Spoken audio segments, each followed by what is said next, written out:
ଠେକୁଆ ସେଉଠୁ କହିଲା ଦୌଡ଼ ପ୍ରତିଯୋଗିତା କରିବା, ଯଦି ତୁ ହାରିଗଲୁ ତାହେଲେ କ'ଣ କରିବା?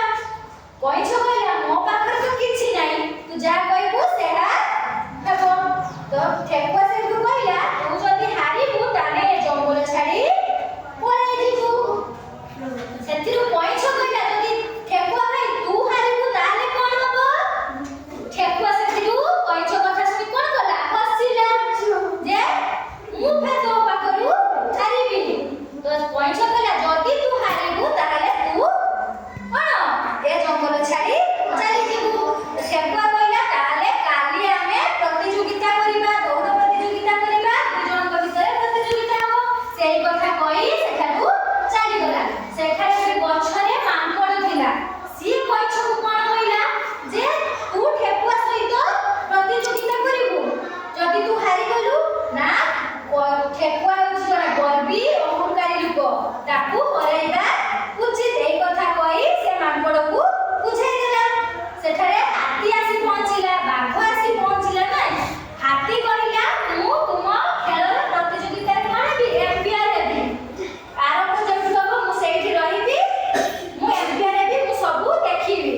ଆଉ ଶେଷରେ କିଏ ରହିବ? ଯେହେତୁ ପ୍ରତିଯୋଗିତା ଯେ ହେବ, ଦୌଡ଼ ଶେଷରେ କିଏ ଛିଡ଼ା ହେବ? ଘୋଡ଼ା ଛିଡ଼ା ହେବ। ଯିଏ ସେଠାରେ ପହଞ୍ଚିବ ସିଏ ସେଠି ଦେଖିବ, ନେଇକି କରିବ। ଏଇ କଥା କହିଲା। ଠେକୁଆ ତା ପରଦିନ ଠେକୁଆ ଆସି ପହଞ୍ଚିଲା, କଇଁଛ ଆସି ପହଞ୍ଚିଲା। ଦୁଇ ଜଣଙ୍କ ମଧ୍ୟରେ କ'ଣ ହେଲା? ପ୍ରତିଯୋଗିତା ଆରମ୍ଭ ହୋଇଗଲା। ତ ଆଗେ କ'ଣ କଲା? ଠେକୁଆ ତ ଯୋଉ ଦୌଡ଼େ ନା ନାହିଁ, ସେ ଦୌଡ଼ି ଗୋଟେ ଗଛ ମୂଳରେ ଯାଇ ପହଞ୍ଚିଲା। କହିଲା କଇଁଛ ତ ଏତେ ପର୍ଯ୍ୟନ୍ତ ଆସିନଥିବ, ସେ ତ ଧୀରେ ଧୀରେ ଆସିବ, ମୁଁ କାହିଁକି ମୋ ବଳ ଖର୍ଚ୍ଚ କରି ଜୁର ଦୌଡ଼ିବି? ମୁଁ ଥକି ଯାଉଛି ଏଇଠାରେ ଟିକେ ବିଶ୍ରାମ କରିବି। ଏଇ କଥା କହି ସେ ଗୋଟିଏ ଗଛ ମୂଳରେ କ'ଣ କଲା? ଆଗେ ବସି ପଡ଼ିଲା। ବସୁ ତାକୁ ନିଦ ଲାଗିଗଲା। ସେ ସେଠାରେ କ'ଣ କଲା? ଶୋଇ ପଡ଼ିଲା। କଇଁଛ ତା ଧୀରେ ଧୀରେ ଆସି ତାକୁ ଦେଖିଲା ସେ ଯେ ଏଥିରେ ଠେକୁଆ ଶୋଇଛି, ସେ ଶୋଇଥାଉ। ସିଏ ତା ସେଠୁ ପଳେଇଗଲା। ଯାଇ କ'ଣ ହେଲା? ଆଗେ ଯାଇ ପହଞ୍ଚିଗଲା କେଇଠି? ଯେତେ ପର୍ଯ୍ୟନ୍ତ ଦୌଡ଼ ଫିନିଶ ଲାଇନ୍ ଶେଷ ଲାଇନ୍ ଥିଲା ସେଇଠି ଯାଇ ପହଞ୍ଚିଗଲା। ତାପରେ ଠେକୁଆର ନିଦ ଭାଙ୍ଗିଗଲା। ସେତେବେଳକୁ କ'ଣ ହେଇଥାଏ? କଇଁଛ ନାଇଁ ସେଠାରେ ପହଞ୍ଚିଗଲାଣି।